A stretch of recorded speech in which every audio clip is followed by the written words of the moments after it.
ही सगळी परिस्थिती पाहिली तर या शहरामध्ये जी काही दादागिरी, गुंडगिरी, त्या ठिकाणी विरोधकांचा आवाज दाबणं, त्या ठिकाणी सर्वसामान्य माणूस थोडं काही बोलायला गेला तर त्याच्या अगदी घरादारावर जाणं, त्याच्यामध्ये येणाऱ्या काळामध्ये तुम्हाला या दादागिरीचं समूळ उच्चाटन जे आहे आम्ही उचलून त्या ठिकाणी बाहेर करू आणि नगरकरांचा श्वास जो आहे गेल्या अनेक वर्षांपासून दडपणाखाली असलेला तो निश्चितपणे त्या ठिकाणी मुकात.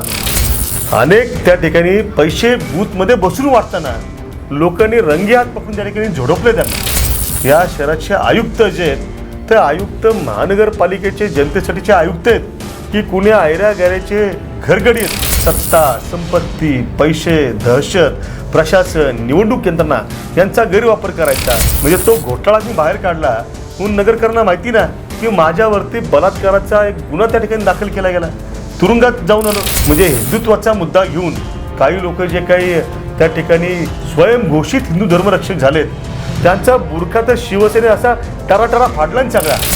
हरामखोर म्हणतात त्या ठिकाणी की आम्ही हिंदू धर्मरक्षक आहेत, तेच हिंदूंच्या जैनांच्या धार्मिक जागांचे भक्षक आहेत. आपलं खुलं चॅलेंज आहे, ओपन चॅलेंज. अरे कधी बी या, कुठल्या चौकात यायचं ते सांगा, आपण याला तयार आहे. आणि सत्ताधाऱ्यांचे पंटर लोक जे आहेत त्या लोकांनी त्या ठिकाणी अत्यंत मोठ्या प्रमाणात वसुली जी आहे ती महापालिकेची आडून चालवली आहे. ती या ठिकाणी कचरा संकलनाच्या बाबतीमध्ये जी काही यंत्रणा उभी केलेली आहे तुम्ही सगळ्या ठिकाणी पहा.